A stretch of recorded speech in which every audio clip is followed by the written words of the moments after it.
Hello, my name's Harley. I'm 18. 3 years ago, when I was 15, I suffered from a stroke due to legal highs. They made me, they caused me to have a seizure, and I was left for 40 hours unattended, with no help or anything. And because I was left for so long, it developed into a stroke. I originally started smoking cannabis at the age of 14, 13-ish. I wasn't really interested in legals. I wouldn't have took it unless I wasn't tricked into taking it. My friend thought it'd be funny just to see how I'd react when I was under the influence of this legal high. The second time I tried legal highs, I was stressed with exams, school life, and I was being bullied really badly. And the second time I took it, it took the stress away, and it made me forget about everything which was going on in my life.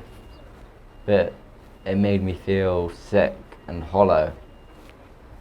I felt like I was rotting away.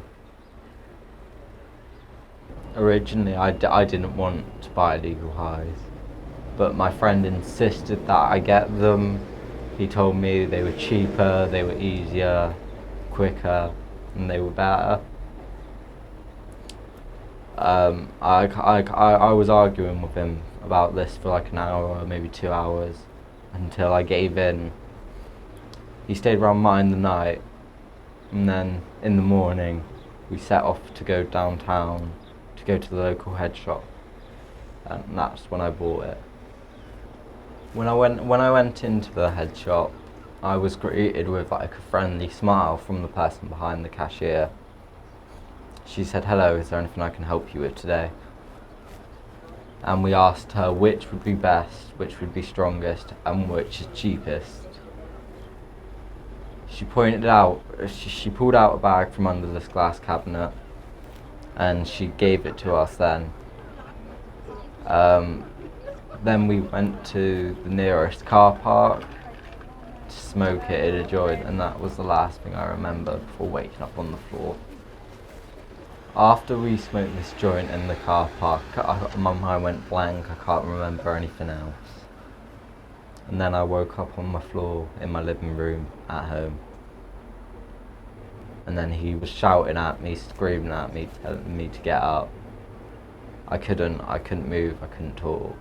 I grunted at him, trying to talk.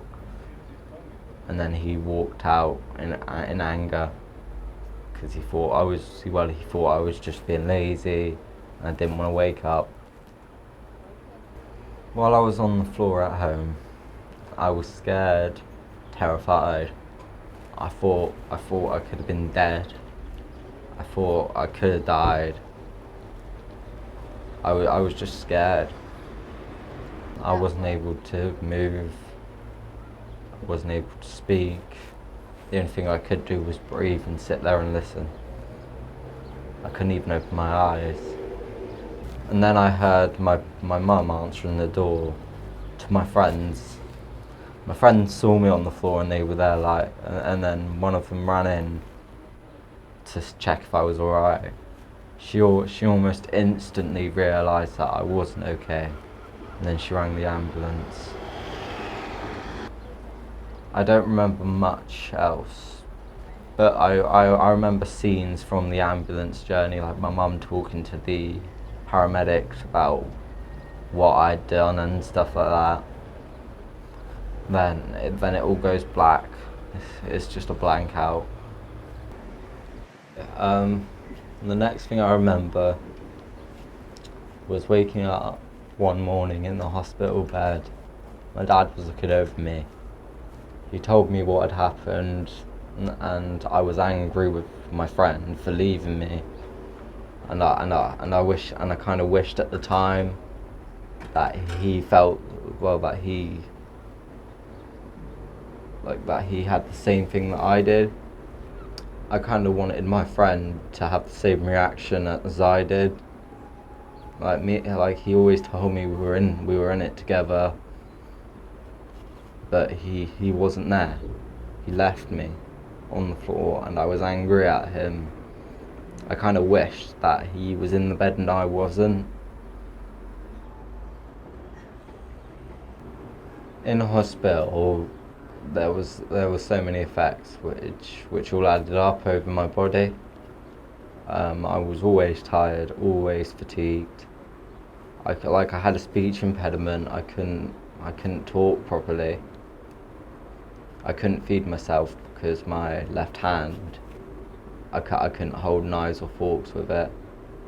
I couldn't walk properly either because my balance was so bad that I'd fall on my face or my back and I'd hurt myself even more. Nurses had to do everything for me.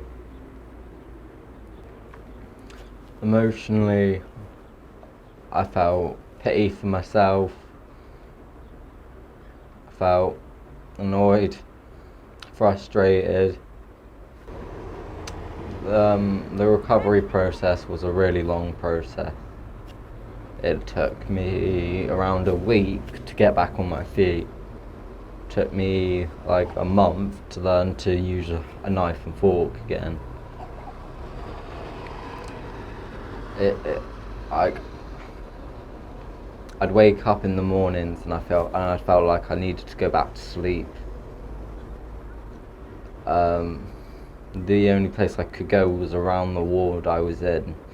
I couldn't like go out for some fresh air.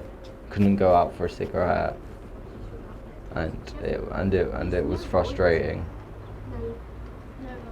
My physio was trying to teach me to do everything for myself again with my left hand. It was annoying though because I thought, well, why should I have to learn to do all this stuff again? I already know how to do all of it. Like, she taught me how to brush my teeth again, and I felt like I was like a 4-year-old being taught to do everything which a basic human being already has. It was probably one of the most frustrating things which has ever happened in my life. If I could turn back time, I would have told myself not to do it. I would have told myself not to touch it. I would have told myself it was poison. But I doubt I would have listened because I was young and I was immature and I thought I knew everything. I would have told my younger self not to even speak to my mate.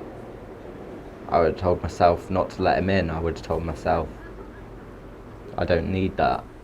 I would have told myself not to go to the head shop.